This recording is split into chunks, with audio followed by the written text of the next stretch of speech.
So, welcome to Longevity Masters. I'm your host, Grant Hutchby, and we are in a slightly different setting today. But as you all know, Longevity Masters is all about providing the tools for male entrepreneurs to reverse their biological age. And we have a big mission here, and that's to help 1,000 male entrepreneurs reverse their age by 10 years. That's 10,000 years of life given back to not only the people involved, but their loved ones as well. Now, I have a special setting, as you can see, nice and relaxed, and I have a special guest. If you don't realise, you'll probably realise as soon as you hear his voice, this is my brother, Mark, and we're going to start off. I'm not going to take any of his thunder away. I've already taken the thunder of his name away. So I always start off just by letting my guest introduce themselves. So, Mark, how would you describe who you are and what you do in simple terms? I've thought about this for quite a lot of time, actually. And for me, for a long time, it was about me. It was about me, and it was quite a selfish me as well, without even realising it. So, but the way I describe myself now is it's not about me, it's about we. The secret to living is giving. And yes, you have to take care of yourself. Yes, you have to, make sure that number one is taken care of. But then as soon as that has been done, your time is then, or my time is devoted to giving. My time is devoted to serving. And it's about making amazing experiences. It's about making amazing experiences for myself to happen through me, but also for things to happen to me that will then help others have amazing things happen to them, to and through them. Okay. What do you do? Well, as in my job? Yeah. That's a lifestyle. That was such an inspirational start. I think I'm going to have to bring it down a peg. I know, right? So what is it you do? Okay, driving instructor. Fantastic. And how'd you get into that? During COVID. But it's your own driving school, isn't it? Yeah. I started training through a driving school, local to the area, in Crawley, Creepy Crawley. Crawley, West Sussex. Crawley, West Sussex. Okay. And it was predominantly through COVID, where I was furloughed for 3 months, being paid more than I was paid when I was working. And I thought, this is wicked. This is so cool. I'm enjoying my time with my family, and I'm enjoying my time with myself as well, which was quite nice because I didn't really have a lot of time to myself when I was working before. And I realised that I was spending so much time away from the family. I've got to make this lifestyle work for us and me, and not make things revolve around work. So I started with that. And when I came out of lockdown, I went back to work and I went, wow, this is shit. And I fucking hated it. So I decided to put all of my time and effort into doing something else that I thought was going to really benefit me. And alongside that, Grandad was a driving instructor. I wasn't even thinking about the time when I was looking at doing that. And one of our cousins up in Scarborough was a driving instructor and was retiring at the time. Mm-hmm. And basically, as soon as I started as a driving instructor, within that year, he then fully retired. Oddly, the reason that I started, not the total reason, but one of the drivers behind starting my entrepreneurial journey for the second time properly was because Grandad died. Yeah. And the two reasons was, one, I was talking to him about property before he died, but also it gave me the confidence to start something up, because not that I was going to get life-changing money from him dying, but I knew I was going to get a little bit of inheritance. What's really odd is I never actually ended up using the inheritance towards my business. It had already started up and was successful before I even got any of that inheritance. It just gave me the confidence to get going. Mm-hmm. Yeah. And I didn't even think about that initially when I was training as a driving instructor. And it was only after I qualified, I don't know how long it was, probably like a year or two afterwards, that I then realised, I'm like, yeah, Grandad was a driving instructor. I honestly didn't think about it almost at all for that first year or year and a half. I didn't even think about it. And then it got to a point I'm like, right, I'm taking all the driving tests now. And I've got to wear stuff that makes me feel good when I take people to driving tests. So I wore Grandad's Brighton shirt with his little B and A logo here, just like a polo net. And then I'd wear his Brighton jacket. I'd have his little Brighton scarf in the boot of my car. And I'd have the little ribbons that Lucy made, my wife Lucy, made for Grandad's funeral, that everyone wore on their blazers, dresses, etc. So I've got that all in the car.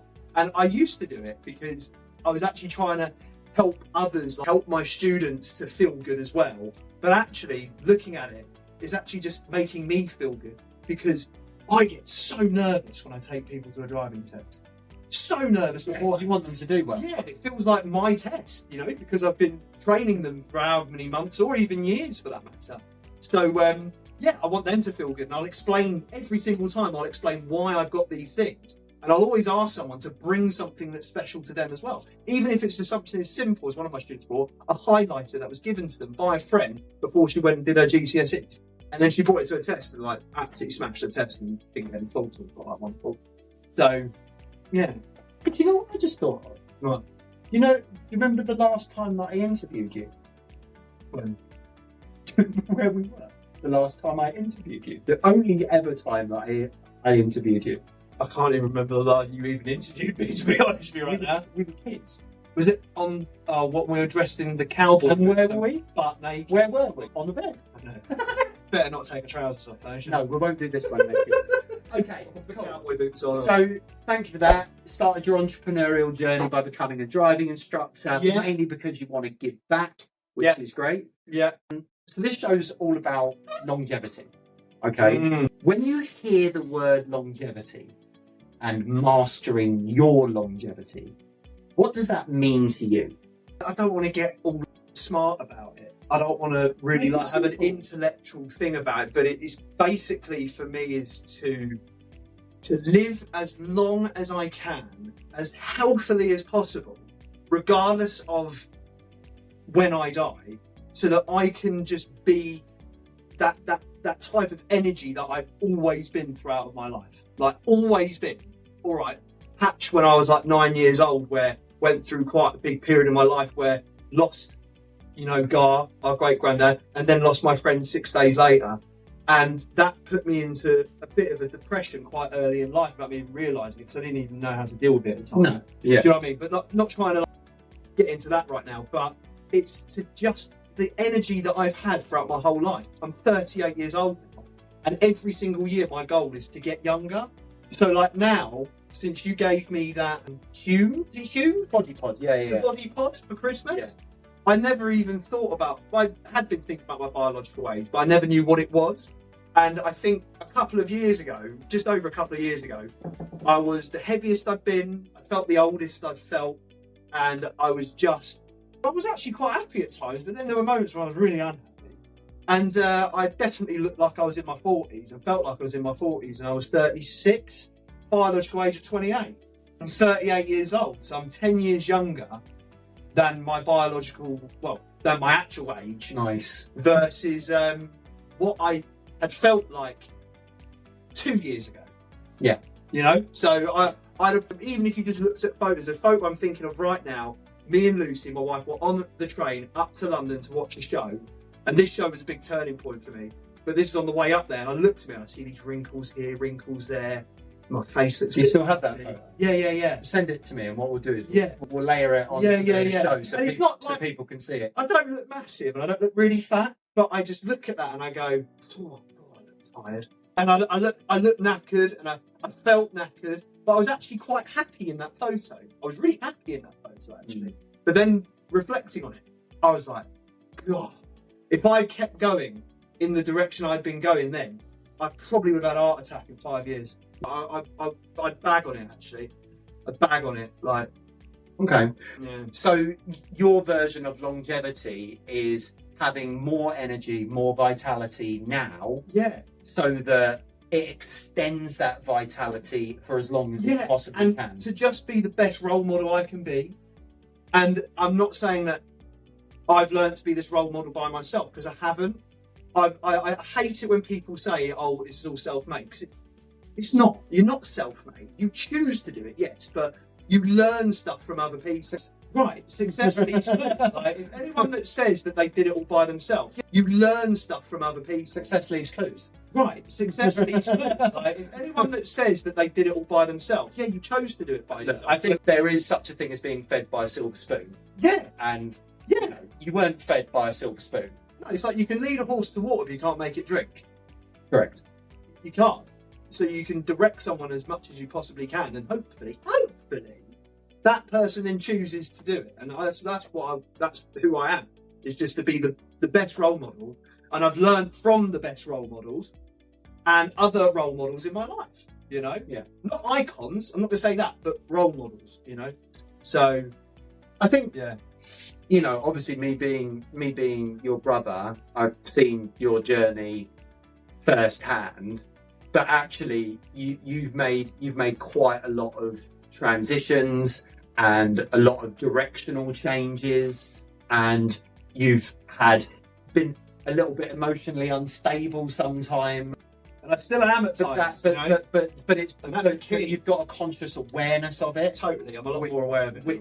Which is, everyone's got their things that they're not good at, or things that they have to watch out for. Before you started making these changes, that I know you've been up and down your entire life, but really it's been the last couple of years that you really started making step changes in your health, longevity, your vitality, your energy, your peace, so to speak. I've been on a little bit of a journey over the last couple of years. You've had your ups and downs, but the last couple of years have probably been the most solidifying in terms of your longevity journey, your entrepreneurial journey, your health and vitality. Before that, what wasn't working for you physically and mentally?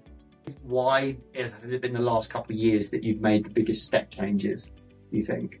Personally, I mean, I know that I've made a lot of changes in the last couple of years, and especially within that first few months of the when it started.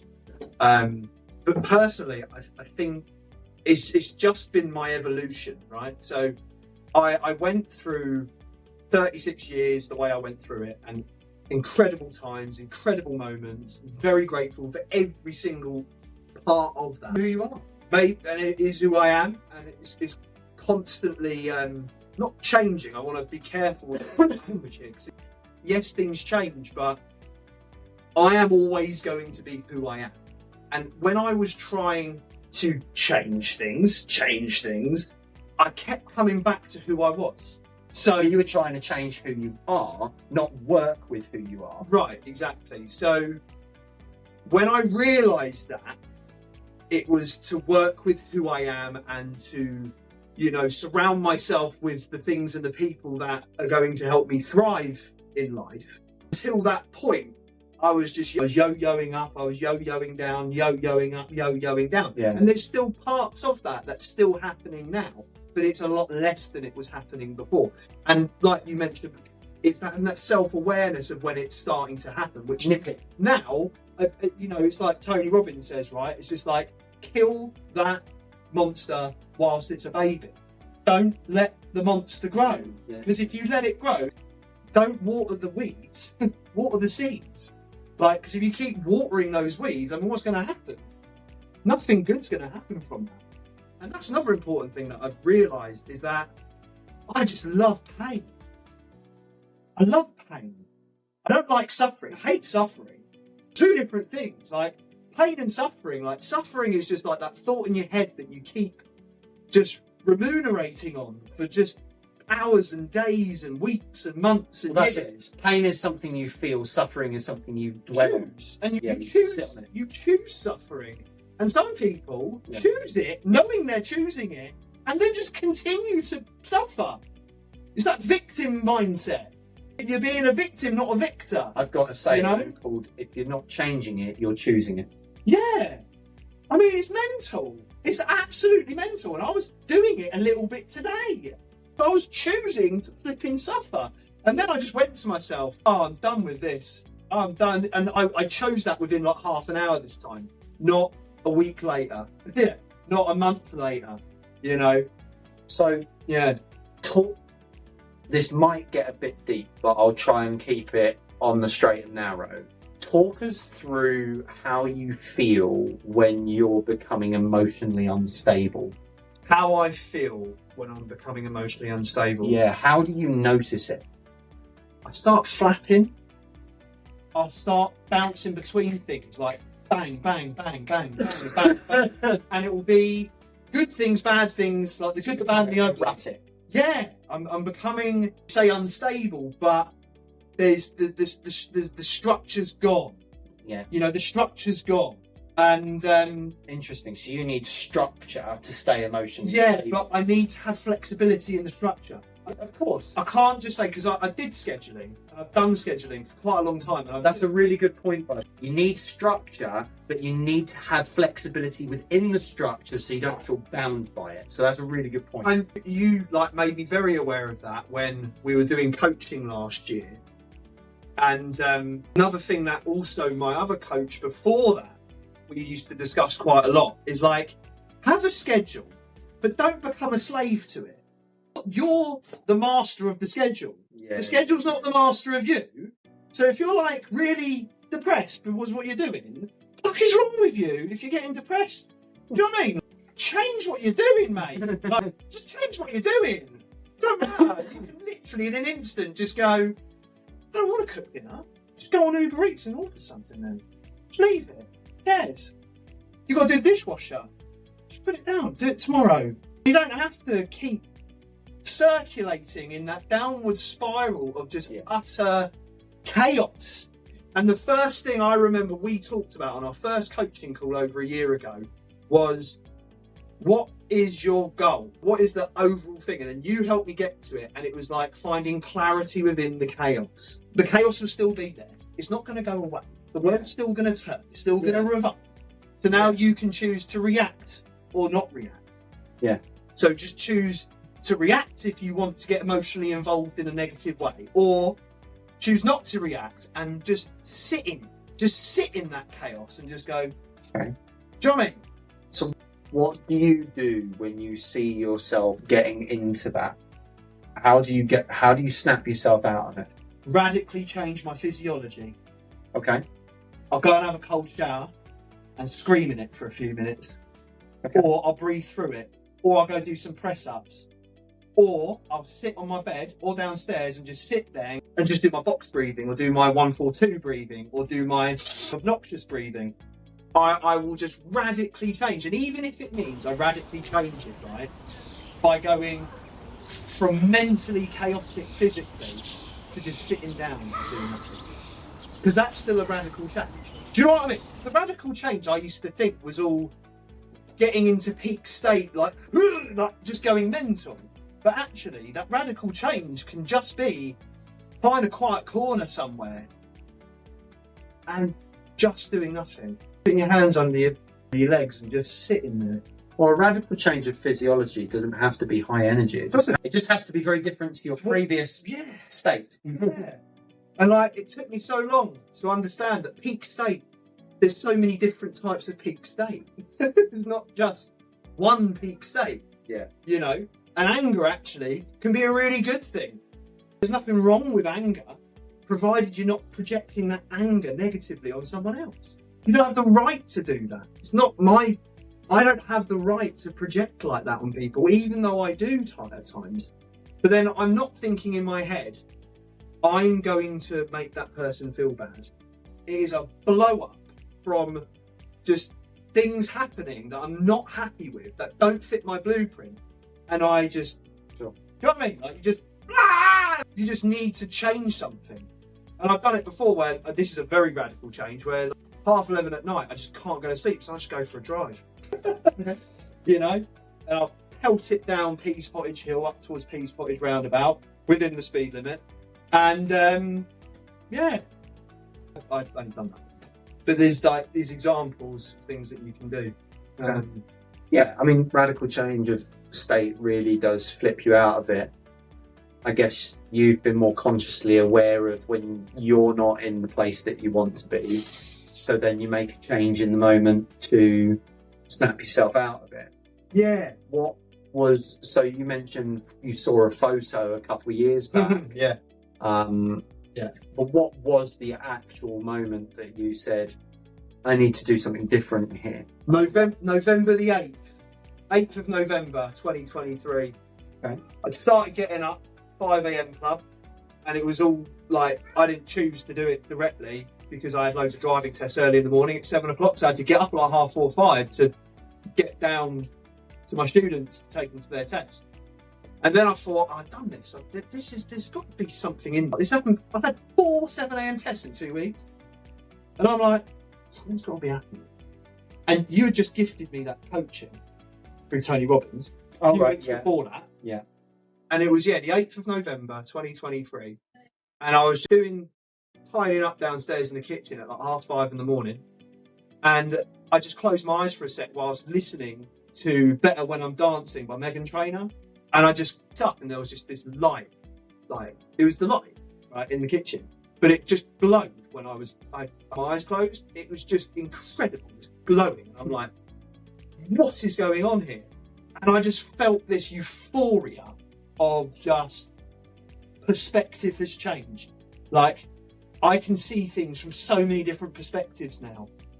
And then on that walk to the school with the girls in the morning, it was pissing it down with rain.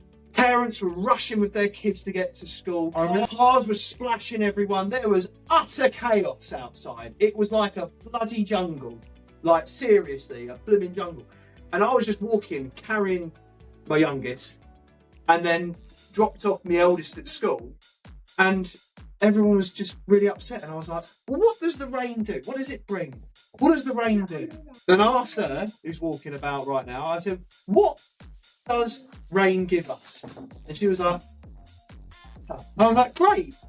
And what do you do with water then? This is along the lines of, not exactly the words. And she was just like, looking up, smiling, with the water splashing on us. And I was just like, yeah, makes you happy, doesn't it? Would you be able to drink water? No, that's where we get our water from. What about swimming? We get to go swimming, don't we? It grows all our vegetables, it grows all our fruits. And some people be like, oh mate, give it a rest, this is a load of rubbish. Whatever. I choose to look at things as often as I can, because it doesn't happen all the time, but as often as I can, in, again, choosing my words carefully here, in the best way I can. Because if I go, I'm going to be all positive about stuff, positivity only comes with very hard work. You've got to work hard to be positive. It's like a muscle. Yeah, you can only grow positivity by saying the best things as often as you can. But you're only human, so you're gonna lose it at times. You're gonna be upset. You're gonna be sad, and that's great. That's feeling life. But it was that day, 8th of November 2023, and I remember getting home after the school run, doing a video, and I've got to find this video. And I was just euphoric, and I called Lucy up, and I talked to her in a way that I haven't spoken to her ever, I don't think. And she could hear the change in my voice. She probably doesn't remember this conversation, but for me, I remember I was just putting something in the recycling bin. And I forgot what I was saying exactly, but I was just like, everything's amazing. Like, everything is just amazing right now. So, when did you start sorting out how your consistency training and your consistency with your diet? When did you start doing that? Was that around the same sort of time? Yeah, so a few days before that, we went to see a show up in London called The Little Big Things. And it's a brand new musical that they just brought out into a new theatre up in Soho. I can't remember the name of the theatre, but it's a new theatre in Soho. It's literally just opened in 2023 at the end of the year. And we watched this show, and I'd had a few wines. This is the picture that I was talking to you about. Yeah, we're on the train up to see that show. And yeah, I just remember crying my eyes out watching this show. Like, I was blubbering. Normally Lucy's the one crying her eyes out, or at least being a lot more emotional. And I was blubbering like a little baby watching this show. And the reason why I was crying, I remember it, was because every single character reminded me of someone in my life that I had just not been seeing life in that way at that time. So I saw a character that reminded me of you. I saw a character that reminded me of Carl. I saw a character that reminded me of John. I saw a character that reminded me of Nick. And I saw characters that reminded me of Mum and Dad. And I was blubbering for like 20 minutes straight. Like, I could not, like, no one could stop me crying. And all right, I had a few wines, but I think that was important because it helped me get into that state. Right. And then that happened. Then the 8th of November happened a few days later. But it was yes, it was a switch that had been flipped that night. But there were lots of little switches before that as well. Like you offering me the coaching for free. And that was when we were on the way down for a holiday away for a week. And then all these things that are happening when I was away. Then had a coaching call down when we were away in the New Forest that year in October 2023. Mm-hmm. And I remember driving down and I hadn't listened to Craig David for ages. And I started listening to all the songs I used to listen to when I was a kid. And I'm like, I was just, I remember every word and I was singing every song note for note. And it just, this is who I am. You know, this is who I am. And then from that point onwards, that's when things started to then change. So then I started cutting down my meals and literally just made my meal as normal and just cut it in half and had half a meal every single time. Cut out sweets, cut out chocolate, went cold turkey on that, cut out potato, cut out rice, cut out bread, went completely cold turkey. Because that's how I did it before, years before when I wanted to lose weight to go to America to see the family, so I had a beach body. So I thought, right, that's the only way I know, so I'm going to do that. And then I cut down 3 stone, 42 pounds in 3 months. Bang. I was like, I know what I want. I didn't know how much I wanted to lose, but I got down to the same size that I was 10 years before. So what was different about this time? I wasn't just doing it for me. Like I said before, it's not about me, it's about we. I was like, I don't know if I consciously thought about it, to be honest with you, at the time, but reflecting on it over the last however many months or years, last year or last few months, I've been doing it so that I can serve others. And in what way? To just put knowledge that I've gained over the years to people like me. Yeah, okay. To people like me. Because every single person that is in my life, whether they come into my life involuntary or whether I have decided that I want them to be in my life, they're all like me in one way, shape or form. You know, I mean, I didn't know that Lucy was going to be doing the same course as me at uni, but like she is the perfect person for me. People say about soulmates and stuff, right? I don't have just one soulmate. Lucy is my wife. Lucy is like the other half of me. We are together, we are one. And then you're another person in my life. And then I've got Dad and I've got Mum, Chris, my girls, friends around me. Like they are all the energy that you give off. They then are attracted to that. It's like the law of attraction, right? You attract what you want in your life. And like even the people that I help within my business, I don't look at them as clients, I don't look at them as customers. These are friends I've just never met yet. And like I still talk to some of them now. And I feel this real like excitement to help people like me as often as I can. And then in that comes the burnout as well. Because I want to help so many people, I then start forgetting about the ones immediately in my life. Yeah, you say yes too often. I say yes. And I wouldn't say that I am a yes man. I wouldn't say I'm a yes man as such. You're eager to please. I don't know how to say no. That's another way of saying that you're a yes man. No. But I just don't say no a lot of the time, you know? Like, so yeah, I suppose I could say that I'm a yes person, right? Perfect. So, quick fire questions then before we sort of, doesn't have to be one answer, but quick answers. Best thing that you changed with your diet? Cutting out sweets and chocolate. Removing sugar. Removing poison, toxicity. And alcohol. And, oh, yeah, apart from last night. Hey, look. But before you say anything else, it's 80-20, right? It's being intentional, right? And it's being purposeful. Good word. It's being purposeful. Good word. With intention. When you sent me a video, it's like the only thing you can control is what you put into your body, but also what you put into your mind. They're the only things you can control. And even that at times you can't.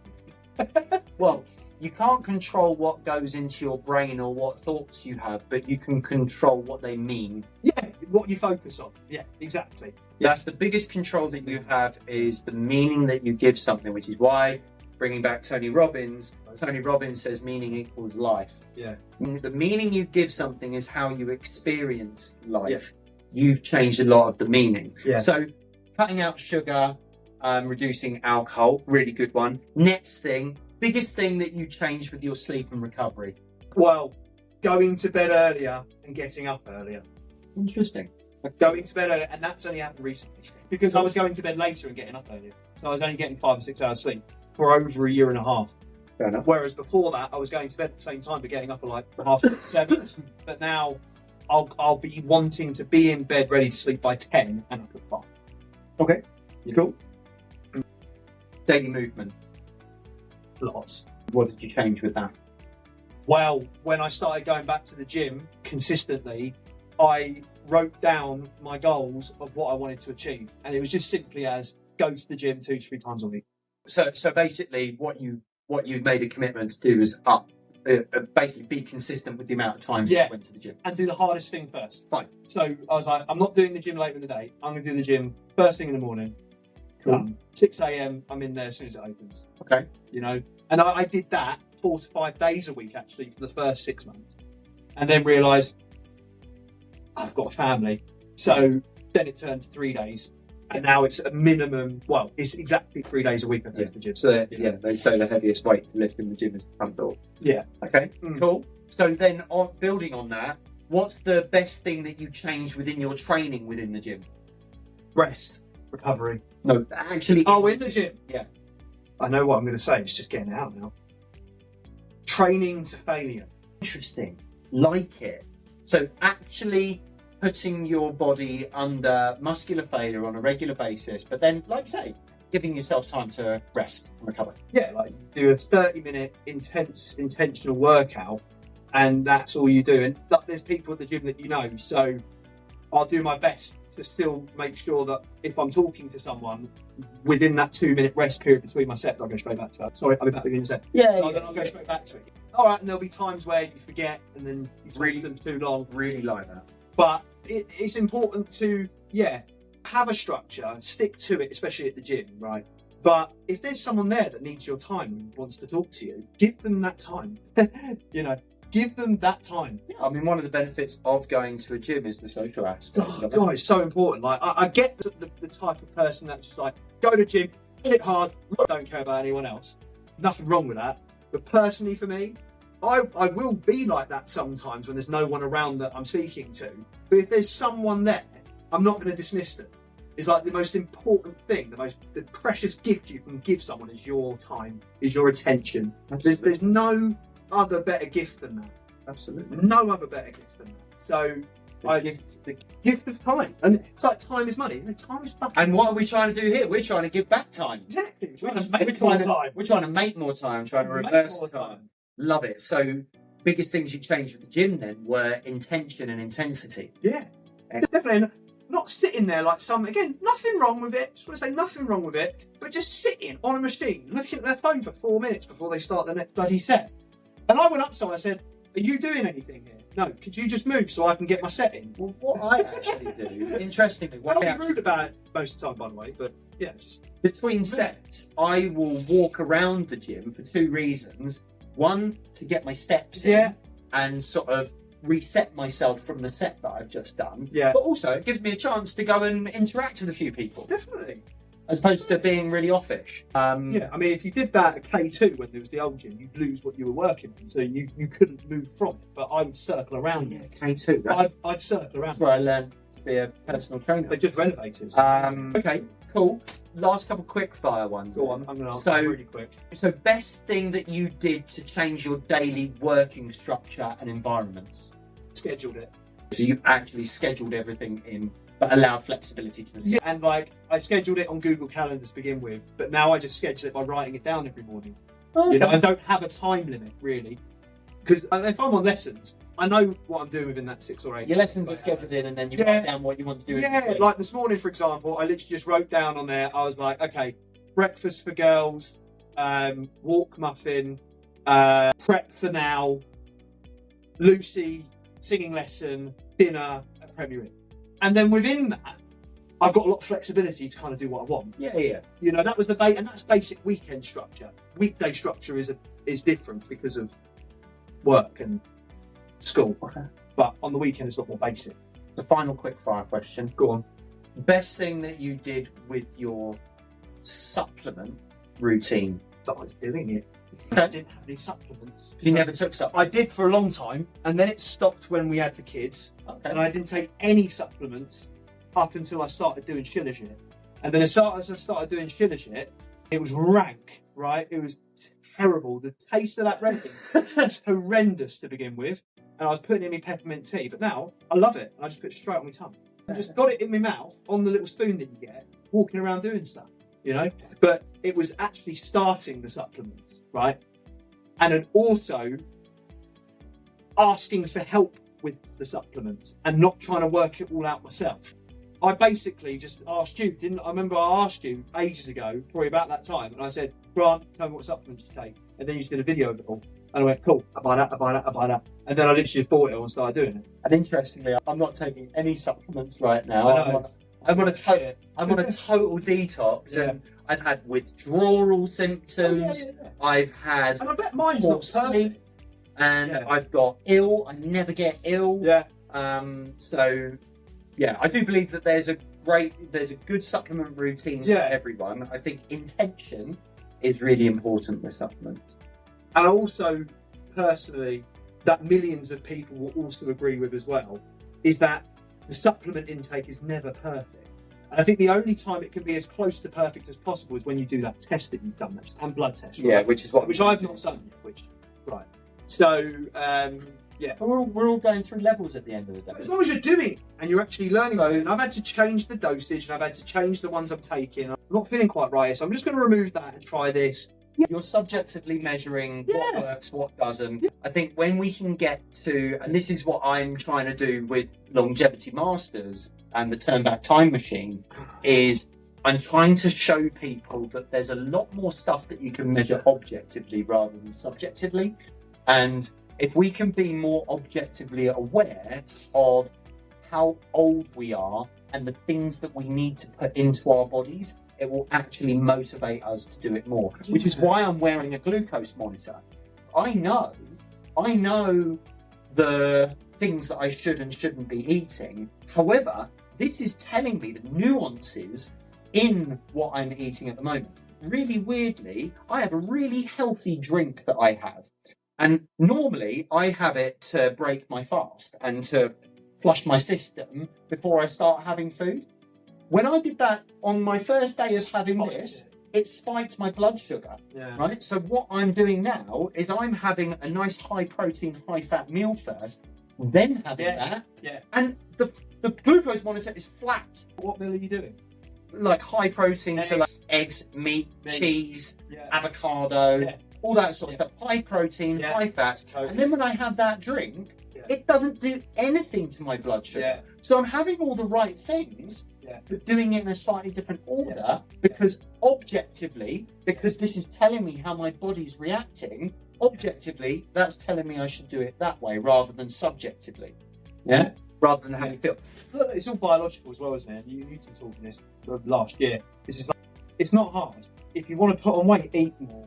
And eat more of the right stuff. Because I was going through a stage last year, May last year, where I wanted to bulk and I wanted to put on loads of muscle, right?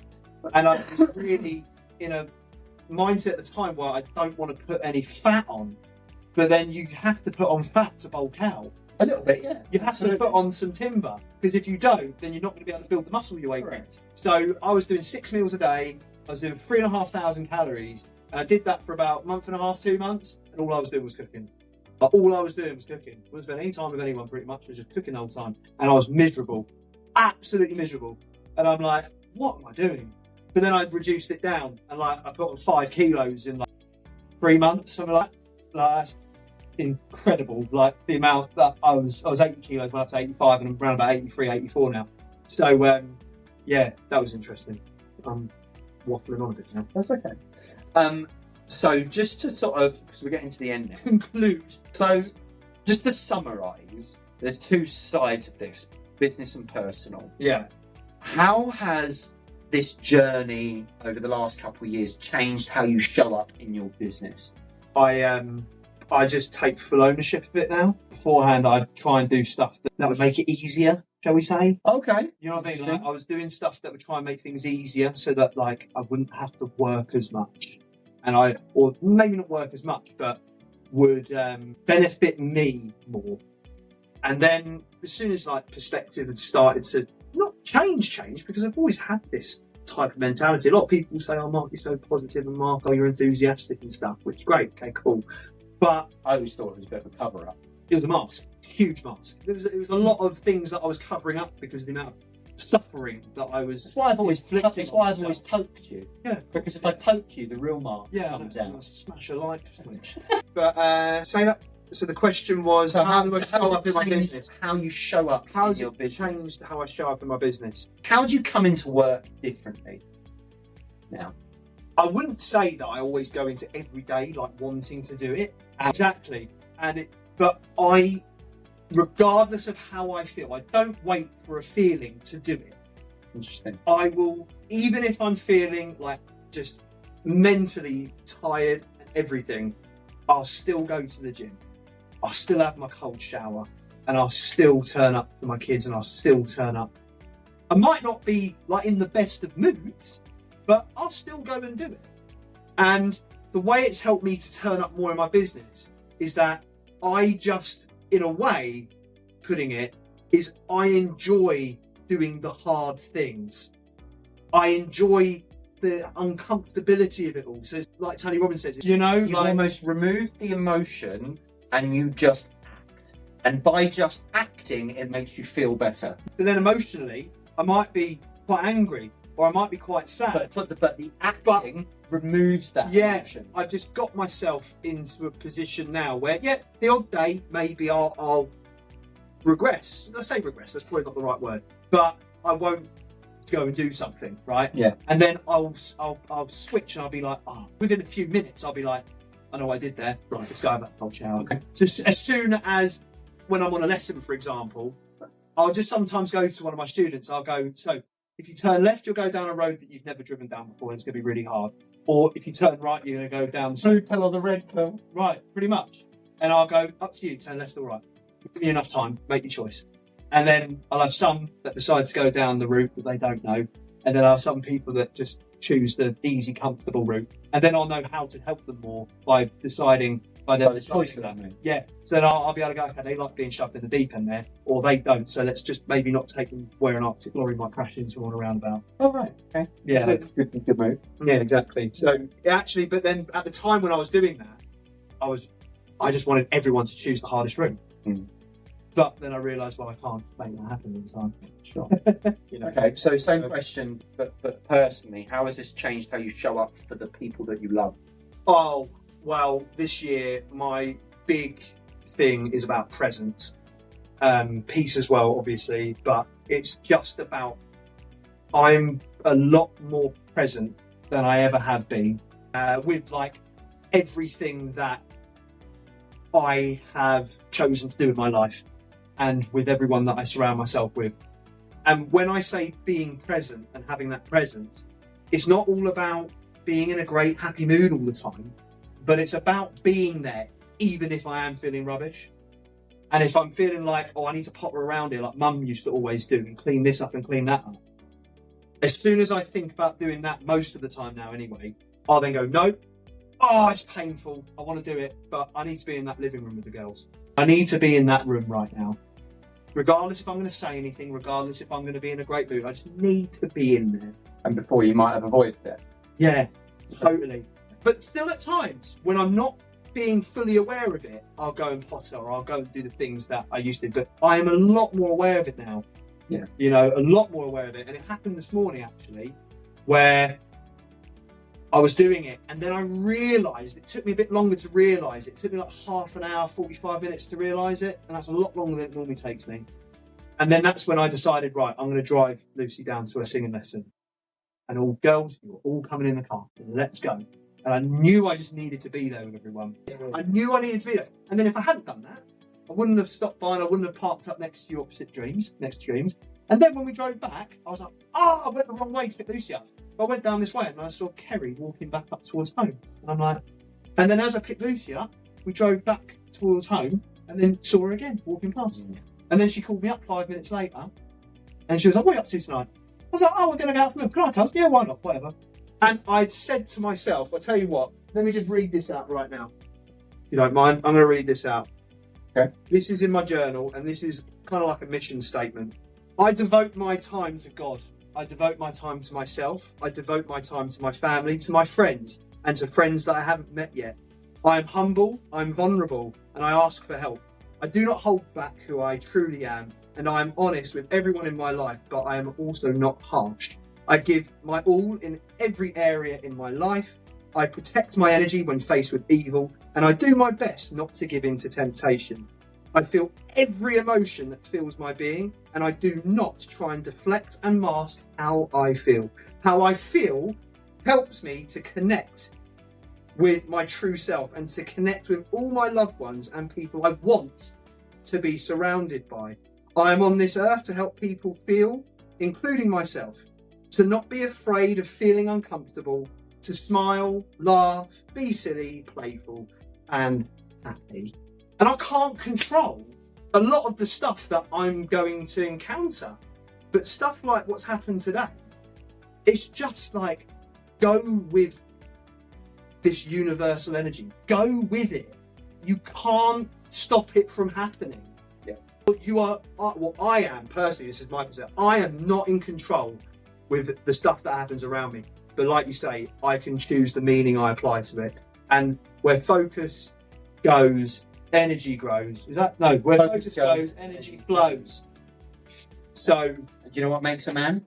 Which is something that I've picked up on that you've talked about quite a lot. And to really simplify it, what makes a man, and I hope everyone else sees this as well, is presence, peace, and purpose.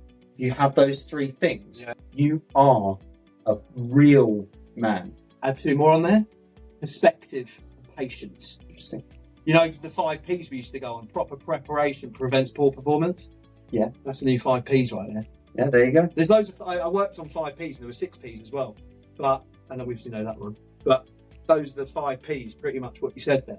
And I wanted to bring that up here right now, but I forgot about it and you just said it at the end. There you go. You know, I can't make all this happen. So we've got the 5 Ps. What are they? Presence, peace, purpose, perspective, and patience. There you go. And that, my friends, is what makes you a man, those 5 Ps. So to wrap things up, if there was another guy running his own business in the place that you were 2 or 3 years ago, what would you want him to hear? You're not alone. Ask for help. Really interesting. Jim Rohn, he says, the secret to have anything in your life is, write this down, to ask. Close notes. And then the other one is, if you write it, you invite it. Yeah, if you write, you invite. And since I've written down loads more stuff recently, 100%. I've had stuff happen, and I'm like, how did that happen? I just wrote down one sentence. It took me 30 seconds. So, ask for help and write down what you want. It is as simple as that. Ask and you shall receive. And we reap what we sow. And that is one of the biggest messages that we can give. So we've got the 5 Ps. If you want help, ask. And if you want to achieve something, write it down. So just to finish things up, Mark, if people wanted to get in contact with you, what's the best way to get in contact with you? On my website, benchmarklessons.co.uk. Cool. Benchmark with a C, not a K. It'll all be in the show notes. Just so and then, I believe my number's on there, so you can WhatsApp me. Don't call me because I won't answer. Email, go through the website. WhatsApp. I've got a young family. I run my own business. I schedule my calls. So if you message me, I'll schedule a call with you. Excellent. Remember, guys, longevity is the highest form of providing that any man can do for their family. Yes, I know your family needs to be financially stable, but guess what? They want you to be present in their lives. They want to have you present in their lives. So don't ever forget that. And is there anything else that you'd like the audience to leave with, Mr. Hutchby? Yeah, Mr. Hutchby.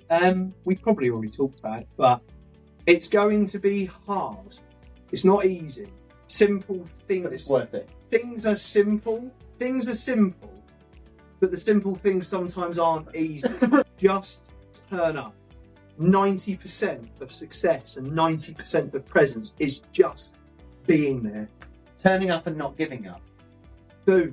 Just don't give up. Don't give in. And if you have that voice in your head that tells you to do something that's going to hurt yourself or others, good luck if you decide to listen to that voice. And if you do end up listening to the voice, tell it to shut up as quickly as possible. Right, and say it. Just say, shut up, voice. Literally. Just go, shut up, voice, and then choose an alternative. Choose a better thing. If there's any one thing that has changed everything for me, is you cannot stop something. You can replace it. So yes, you can stop eating sweets, but then I chose to chew gum, or I chose to drink herbal tea. That So is replace it. Don't stop it. the best way to stop any bad habit is to add something into your life that stops you from doing it. Yeah. Not to try and quit doing that thing. Go from bad to better. Too right. Yeah. Cool. So, amazing interview. Thanks for coming along, bro. What, bro? Appreciate that. Enjoyed that. Yeah, no worries. Lovely. And guys, remember this one thing. Be young, be happy, and be free, people. Take care. I'll see you soon.